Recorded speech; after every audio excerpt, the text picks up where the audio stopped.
Guys, എന്നെക്കുറിച്ച് നിങ്ങൾ എന്തെങ്കിലുമൊക്കെ അറിഞ്ഞോ? ഗൈസ്, ഞാൻ ഹോസ്പിറ്റലിൽ അഡ്മിറ്റ് ആയിരുന്നു കേട്ടോ. കൈ കണ്ടോ?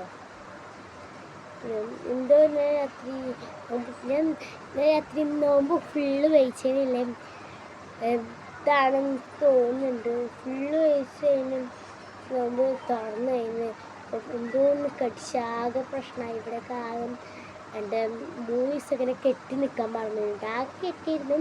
ഞാൻ ഊരി നോക്കിയപ്പോൾ നന്നായിട്ട് വീണിട്ടുണ്ട്. പക്ഷേ ഏതൊരു ഇലയും പിന്നെ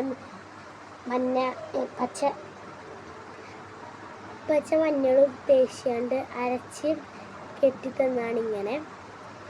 ഓക്കെ, അപ്പം എൻ്റെ എന്തെങ്കിലുമൊക്കെ നിങ്ങൾ അറിയുന്നുണ്ടോ ചെക്ക് ചെയ്യാൻ മാത്രമാണ് ഞാൻ ഹോസ്പിറ്റലിലേക്ക് ഇന്ന് പോകണം. നല്ല വീങ്ങിയിട്ടുണ്ട് കേട്ടോ. എന്നിട്ട് വീണ്ടും വെച്ച് അങ്ങനെ കെട്ടി തന്നത് നന്നായിട്ട് വീണ്ടും പോകണം. എനിക്ക് വീഡിയോ എടുക്കാൻ പറ്റില്ല കേട്ടോ. എനിക്ക് ശരിക്കും ഞാൻ ഒന്നുകൂടി വെച്ച് പറഞ്ഞ് തരികയാണ്. എനിക്ക് ശരിക്കും വീഡിയോ എടുക്കാൻ പറ്റില്ല. എന്താണെന്ന് അറിയാം, പ്രശ്നം എന്താണെന്ന് അറിയാം. അതിന് പോകും ഹോസ്പിറ്റലിൽ പോകുമ്പോൾ എൻ്റെ ഉമ്മയാണ് കൊണ്ടുപോയത്. ഉമ്മമാരുടെ ഫോണിലാണ് എൻ്റെ യൂട്യൂബ് ചാനൽ ഉള്ളത്. ഇതാണ് ഞാൻ ഉമ്മമാൻ്റെ ഒപ്പം ഞാൻ പോകാറുണ്ട്. പക്ഷെ അപ്പോൾ എനിക്ക് വീഡിയോ എടുക്കാനൊന്നും പറ്റിയിട്ടില്ല. അർജൻറ്റ് കാര്യത്തിൽ മാത്രമേ ഞങ്ങൾ അങ്ങനെ പോകാറുണ്ട്. ഇനി ഞാൻ ഉമ്മമാൻ്റെ കൂടെയാണ് ഹോസ്പിറ്റലിലേക്ക് പോകുന്നത്. അപ്പോൾ ഞാൻ വീഡിയോ എടുക്കാൻ പറ്റുമെങ്കിൽ എടുക്കാം, അല്ലെങ്കിൽ എനിക്ക് എടുക്കാൻ പറ്റില്ല എന്ന കാര്യമുണ്ട്. എനിക്ക് പനി ഇതൊക്കെയാണ്. ഞാൻ സ്കൂളിലോട്ട് പോയിട്ടില്ല കേട്ടോ. ഈ കൈ ഇങ്ങനെയാണ് സ്കൂളിലോട്ട് പോയിട്ടില്ല. നല്ല കൈ വലത്തെ കൈ പറ്റില്ല. എഴുതാനും ഭക്ഷണം കഴിക്കാനൊന്നും പറ്റില്ലല്ലോ.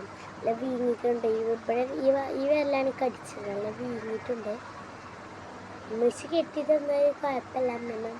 എൻ്റെ അമ്മ ഗ്ലൂക്കോസൊക്കെ കയറ്റിയത്. അപ്പം ഇങ്ങനെ കെട്ടിയൊക്കെ കൈ അതേമാതിരി കെട്ടിച്ച് എനിക്ക് ഫീലിങ് വന്നിട്ടുണ്ട്. ഓക്കെ, ആകെ ഒരു ക്ഷീണം കഴിക്കും. കാരണം അങ്ങോട്ട് മഞ്ഞളിക്കുക. ഞാൻ ഇപ്പോൾ ദിവസമായി ഡാൻസിൻ്റെ ഇതൊക്കെ ഇട്ടിട്ട് ഞാൻ എപ്പോഴും ഡാൻസ് ചെയ്തൊക്കെ ഇടും. Okay, bye bye. ഒരു കാര്യം പറയാൻ പറഞ്ഞു. ഞാൻ എന്താണെന്ന് അറിയാം, ഉമ്മ ബൈ ബൈ പറഞ്ഞാൽ ഇങ്ങനെ കൈ ഇങ്ങനെ കൊണ്ടുപോകും. എനിക്ക് മാത്രം ഇതില്ല, ഞാൻ മാത്രം ഒറ്റയ്ക്ക് ഉള്ളൊരു വീടാണ്. പക്ഷെ കാക്ക എനിക്ക് എടുത്ത് തരില്ല കേട്ടോ. ഞാൻ വീഡിയോസ് ഒന്നും എനിക്ക് എടുത്ത് തരില്ല. ഞാൻ ബൈ ബൈ അറിയുമ്പോൾ അങ്ങനെ വെക്കുന്നത്. ഞാൻ ഒരു ചുമന്ന് വെച്ചിട്ടാണ് ഞാൻ ഈ വീഡിയോ എടുക്കുന്നത്. നല്ല കൈ പിടിച്ച് വീഡിയോ എടുത്താൽ ഈ കൈയല്ലേ ഇതാവുള്ളത്. ഇങ്ങനെയാണ്, അതുകൊണ്ടാണ്. അപ്പം ഒരിക്കൽ കൂടി ബൈ ബൈ ഉമ്മ.